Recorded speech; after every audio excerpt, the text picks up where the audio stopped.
விருதுநகர் மாவட்டம் வெம்பக்கோட்டை அருகே வெள்ளத்தில் சிக்கிய 3 வயது சிறுமி மற்றும் அவரது தந்தையை கிராம மக்கள் மீட்டுள்ளனர். இதுகுறித்த விவரங்களை செய்தியாளர் கணேஷ்குமார் வழங்க கேட்கலாம். கணேஷ்குமார், வணக்கம். விவரங்களை பதிவு பண்ணலாம். விருதுநகர் மாவட்டத்தில் தொடர் கனமழையின் காரணமாக பல்வேறு இடங்களில் வெள்ளப்பெருக்கு ஏற்பட்டிருக்கிறது.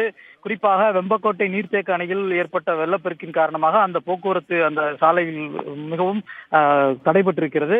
இத்தகைய சூழலில்தான் வெம்பக்கோட்டை அருகே இருக்கக்கூடிய குகன்பாறையைச் சேர்ந்த வினோத்குமார் மற்றும் அவரது 3 வயது குழந்தையுடன் காரில் சென்றிருக்கிறார்.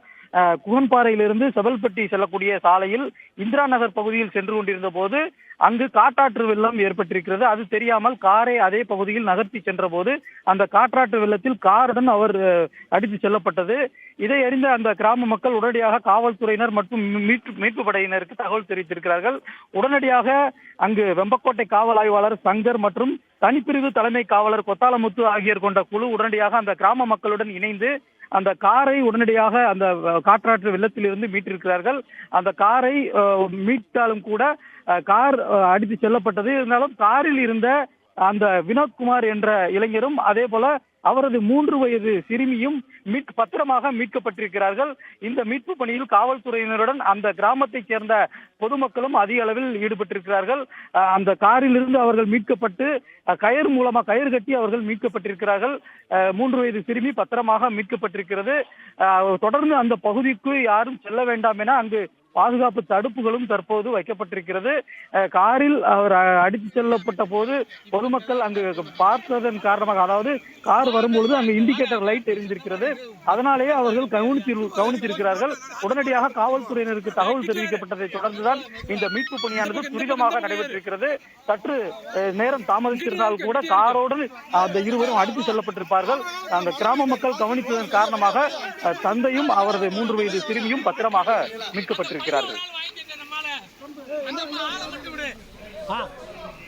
அவங்களை கூட்டுவாங்க.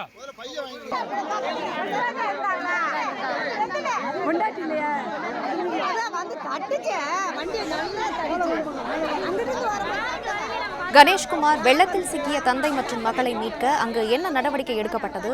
எதன் மூலம் அவர்கள் மீட்கப்பட்டனர்? அதாவது அந்த காற்றாற்று வெள்ளத்தில் கார் அடித்து செல்லப்பட்டிருந்தது. அப்போது கிராம மக்கள், எதிர் திசையில் இருந்த கிராம மக்கள் அந்த காரை கண்டவுடன் அதிர்ச்சி அடைந்தார்கள். உடனடியாக காவல்துறையினர் மற்றும் மீட்பு படையினருக்கு தகவல் தெரிவித்தார்கள். உடனடியே அங்கிருந்த பொதுமக்களும் துரிதமாக அங்கிருந்து கயிறு கட்டி, அந்த பகுதியில் இருந்த பொதுமக்கள் மூலமாக கயிறை கட்டி இங்கிருந்து சென்றிருக்கிறார்கள். கயிறு மூலமாக இங்கிருந்து ஒரு 10க்கும் மேற்பட்ட இளைஞர்கள் கயிறு மூலமாக அந்த பகுதிக்கு, அதாவது அவர் கார் சிக்கியிருந்த பகுதிக்கு சென்று காரை தடுத்து நிறுத்தியிருக்கிறார்கள் முதலாவதாக. அதனைத் தொடர்ந்து காரில் இருந்த இருவரையும் அந்த டோரை திறந்து, அதாவது கதவை திறந்து மீட்டிருக்கிறார்கள். மீட்டு பத்திரமாக அந்த கயிறு மூலமாகவே, கயிறு இங்கு இந்த எதிர் திசையில் இருந்த பொதுமக்கள் பிடித்திருந்த கயிறை பிடித்துக் கொண்டவாறு அந்த இளைஞரையும் அவரது 3 வயது குழந்தையும் மீட்டிருக்கிறார்கள். கார் என்பது தற்பொழுது அடித்து செல்லப்பட்டதாக கூறப்படுகிறது.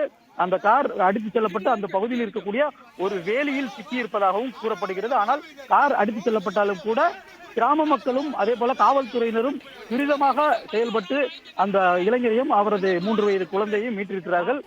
கிராம மக்கள் அனைவருமே ஒன்றிணைந்து கிட்டத்தட்ட ஒரு 20க்கும் மேற்பட்ட கிராம மக்கள் கயிறு மூலமாக அவர்களை மீட்டிருக்கிறார்கள். சற்று நேரம் தாமதித்திருந்தால் நிச்சயமாக அவர்களுக்கு அங்கு ஒரு வேறு ஏதேனும் அசம்பாவிதம் ஏற்பட்டிருக்கலாம்.